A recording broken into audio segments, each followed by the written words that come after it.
this not rad? Does this not excite you? Does this not invoke a desire to drive into oncoming traffic with a blood alcohol level of 2, ramming into the minivan of a single mother? Where's your spirit, man?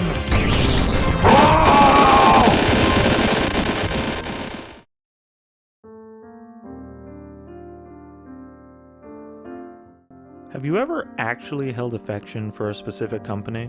This is pretty common, but I feel like gamers do this way more. Like, my eyes get all doughy when I see Vanillaware putting out a new game. Unfortunately, a lot of the companies I loved are dead or zombified. Sierra is more of a Savannah, BioWare started hanging with a bad crowd. Clover died and got reincarnated as Platinum, and that's going the same way. And then there's Treasure. These guys were like a small town rock band that opened for Butthole servers once. They never got big, but everyone in town knew them and they always got free drinks. Really, Treasure is the oldest company I know that just said, hey, let's make games we like and worry about money later.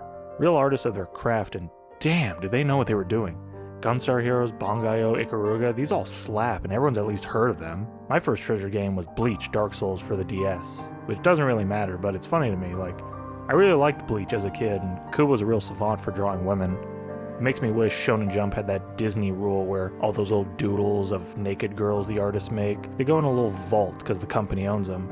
Because I'd get in there and I'd steal that. Treasure started up in the early 90s, so 3D was on the horizon while these guys were committed to perfecting 2D action with masterpieces like Alien Soldier, McDonald's Treasure Land Adventure, what the fuck?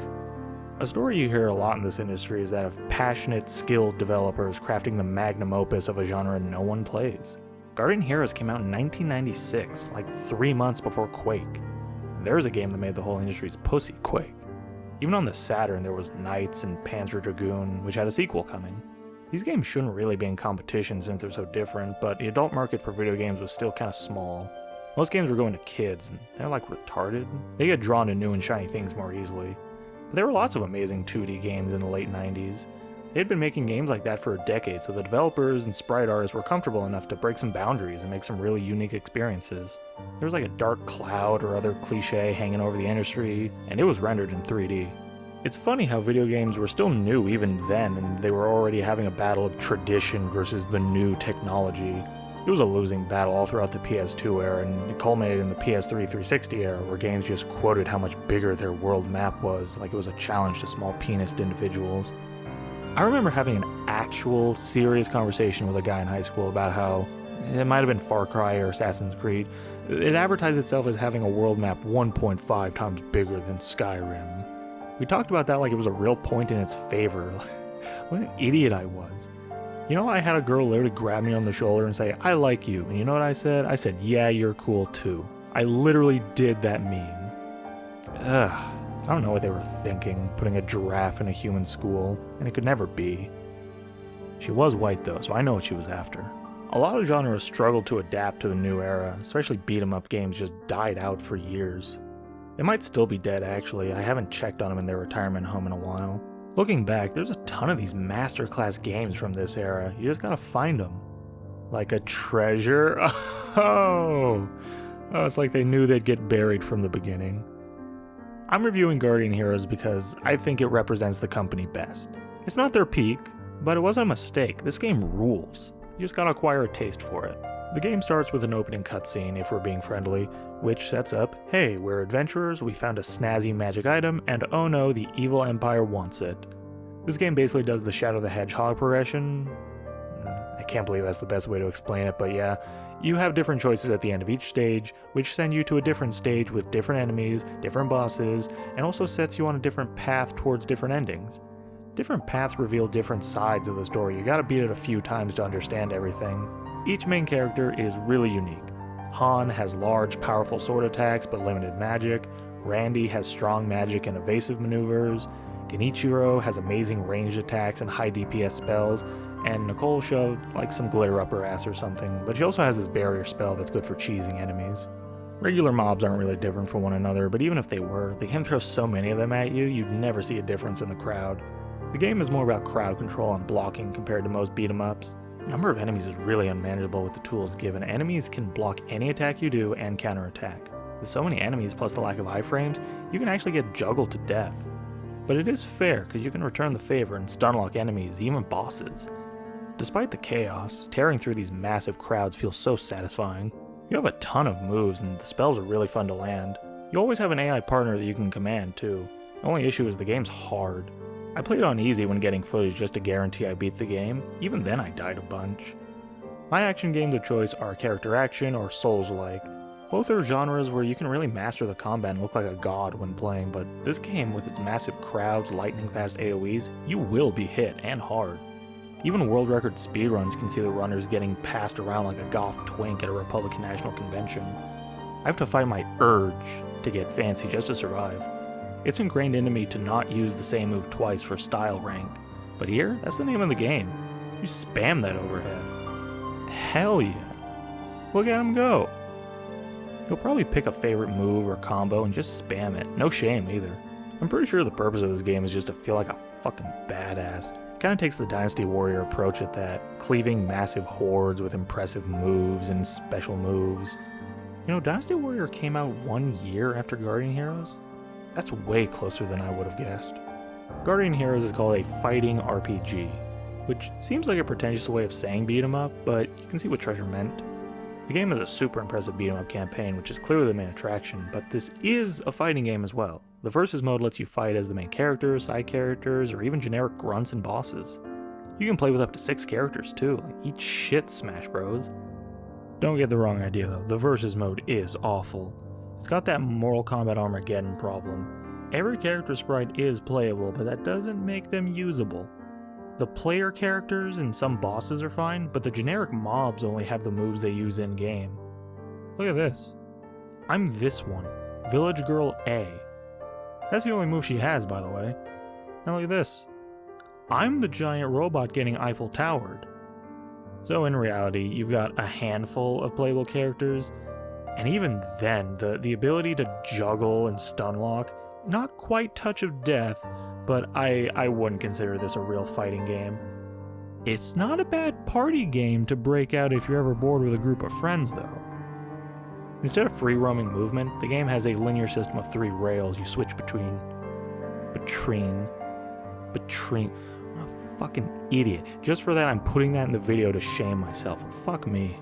This is what makes the game more of a fighting game than other beat-em-ups. Then the campaign lets you choose your own adventure, increase stats between stages, so you can see why a beat-em-up with RPG elements but with fighting game controls might get its own subgenre. It's a great idea and honestly should have done better sales-wise. The biggest issue with this game's success is that it was never an arcade release. It's a Saturn exclusive. You're telling me a single arcade machine that you and a buddy could have used for a co-op beat-em-up or a fighting game wouldn't have been a slam dunk. That was Double Dragon's whole shtick. You gotta fight over pussy at the end, and that was one of the first of the genre. But the main comparison to Guardian Heroes is unfortunately its main competition. Dungeons & Dragons, the game, the beat 'em up, the sequel. These games are so similar. 2D beat 'em up with a blend of melee and magic combat, choose your own adventure, JRPG style level ups, multiple characters with different blends of melee and magic, admittedly generic fantasy stories, and in a shocking twist, the same release year. Tower of Doom released in 1993, but the sequel Shadow over Mystara came out in February 1996. Guardian Heroes was January 1996, so they were directly competing with one another, except they weren't. Shadow over Mystara was killing it in the arcade, while Guardian Heroes floundered on the Saturn, everyone's favorite console. In a weird way, Guardian Heroes was kinda doomed to fail. It's not just a hard game, it's a technical game. The mechanics, multiple moves, spells, it takes a lot of time to understand any of this, but the game never lets you. Every stage has you kill like 1% of the kingdom's population, bosses just spam giant AoEs, and even if you get a small number of enemies to practice on, Skeletor will just get in the way or kill them. You know, let's count everything working against this game. It's a new series, from a smaller dev team, on an already underperforming console. It's not visually impressive, just being 2D sprites with generic anime portraits. If you ask anyone about it, they say it's super hard, and they've probably eaten so many boogers they're hitting brains, so they don't even know combat can have depth. You can't try it in the arcade, so you play Shadow over Mystara instead to get your beat 'em up fix, and you buy Virtua Fighter or Shining Force like everyone else for the Saturn.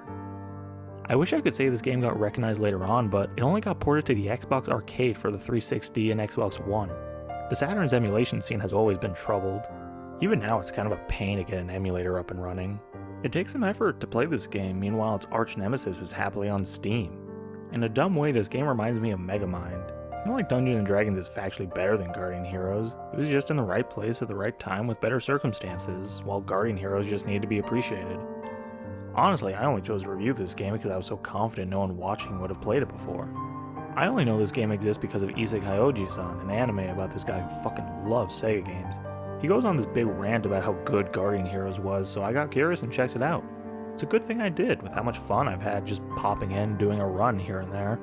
If people approach this game with the right mindset, I think it would be really successful these days, like if it came out on Steam. You just need to think of this game as a stone you polish slowly. I know most of you are used to polishing as fast as you can, but don't worry about that here. The game has some atypical controls since the Saturn controller was weird, so the mapping will be a bit odd. But the game lists its full controls and combos, so you just look up the quarter circle and double tap moves, then you just hop into a run, try out the moves, figure out what you like, see if any combo, because there is some potential for that. I like Han the best. He's got this launching special paired with a diving special, and if you double tap down and normal attack in the air, you get this downward attack that actually lets you pogo stick on enemies like it's Link's Awakening. I don't think the game's branching paths or even trying to pad the runtime, is to give you more reasons to keep playing and slowly experimenting with all the moves. Even if you game over, you had a lot of fun getting there. It's actually got a similar appeal to roguelikes. You just play the same thing over and over again, and little variations keep it interesting. And it's just to enjoy the gameplay. It doesn't matter if you win or lose, each run is its own little adventure. That's why I said this game represents Treasure the best. The company was never about pulling the best numbers. You can see that with the handful of licensed games they had to do. I'm sure they only cared about the business side of things as far as it would fund their next idea. It's a philosophy that makes great products yet still goes under. Guardian Heroes was never about commercial success.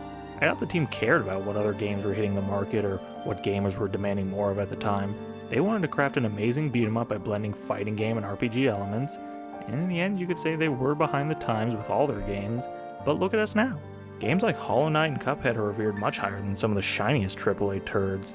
The idea of polishing a genre to perfection is really popular with indie devs now, and there's enough of an adult market who care about these achievements to make them successful. So in reality, Treasure was ahead of their time. Their catalog is littered with bangers like this. It's absolutely worth checking out, even if they aren't the easiest to get your hands on or to emulate. If you put the effort in, you'll get more than a couple hidden gems. You'll get the whole hidden treasure. Thanks for watching till now. Let me know in the comments what games you've played that you're sure no one else has. And until next time, it's back to the zoo.